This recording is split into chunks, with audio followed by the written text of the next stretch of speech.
what's up guys? Welcome to 8-Bit Artillery. Berman here. And today I'm going to talk a little bit more about the Angry Video Game Nerd movie. This review is going to have a ton of spoilers, so if you want to stay spoiler free, stop watching this video. Go check out my spoiler free review. I'll put the link somewhere. Or just watch some AVGN episodes until you get a chance to see the film. Anyway, like I said, I was lucky enough to get tickets to the premiere of the Angry Video Game Nerd movie. It's in Hollywood at the Egyptian Theater. It was really cool. A lot of people there, a lot of other YouTubers. It was just a really fun time. Now let's get into talking about the movie. I got some notes here, so forgive me, this isn't a totally scripted review. So first, talk about the plot of the movie. Obviously, everybody knows that it centers around the E.T. video game, but more specifically, a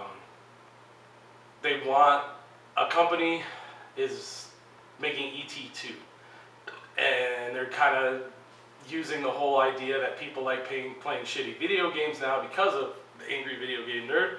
So they want him to do a review of E.T., so it builds more buzz around E.T. 2 and they can sell more copies. Kind of playing on the idea that anytime Nerd reviews a game, no matter how terrible it is, the demand and the price for it shoots up. I think it's kind of funny that they did that, kind of cool.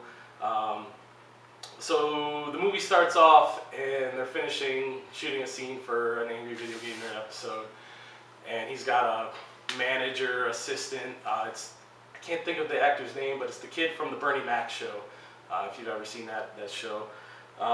So he's trying to get him to do the E.T. review as well. He's actually been talking to the video game company, so he's got some stake in getting him to review the game.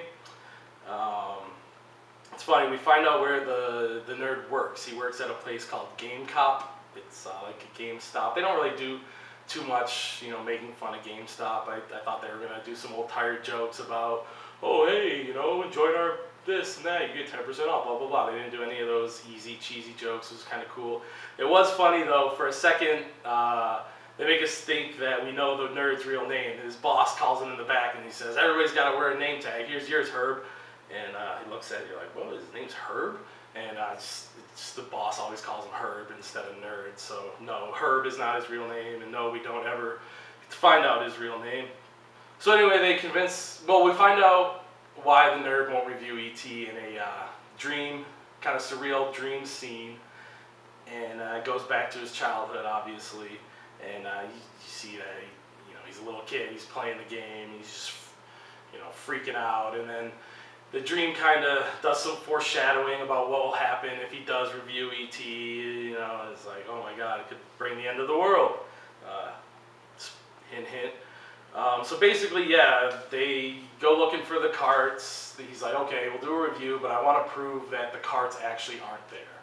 I don't think they're there. I think it's just a myth. So if I can prove that these E.T. carts aren't buried in Albuquerque, will you leave me alone? If we do find the carts, fine, I'll review E.T.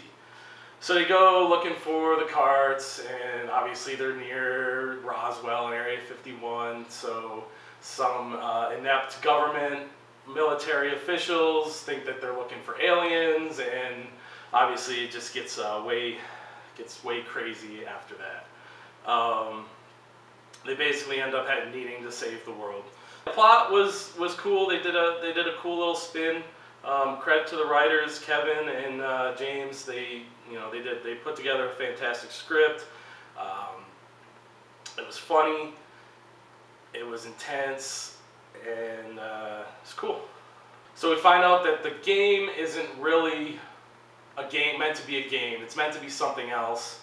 And the alien in the game looks just like this real alien that they captured in Roswell 60, 70 years ago, whatever it was.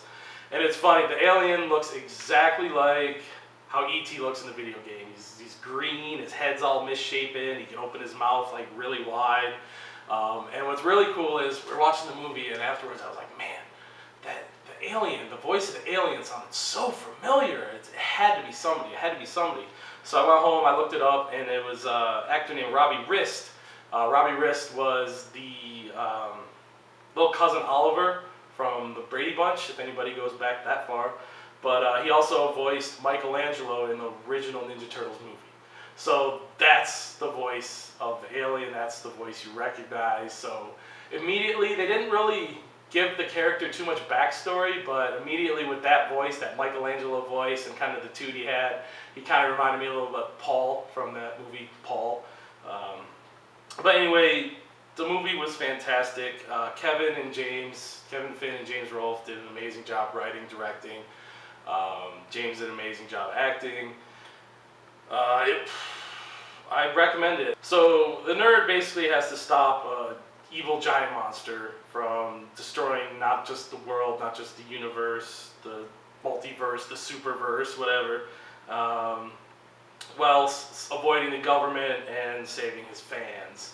There's a lot of fan service in this movie, obviously a lot of references to the show, a lot of inside jokes. In fact, there's a scene where a character falls into the Bellagio fountains in Las Vegas, and as she's falling down, she just disappears, like in the end of Teenage Mutant Ninja Turtles 3.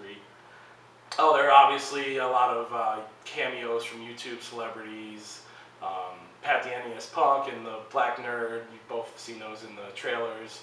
A lot of people were wondering if the Nostalgia Critic was going to make an appearance.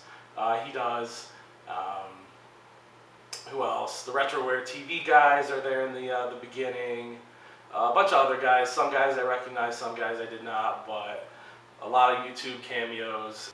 But yeah, go see it. If you have the means, go see the movie. If you don't, wait for the digital download, which a little birdie at the preview told me that it was going to be at the beginning of September. So get excited for that, guys. Thanks for watching. Till next time, I'm Berman. This is 8-Bit Artillery. Keep gaming. Peace.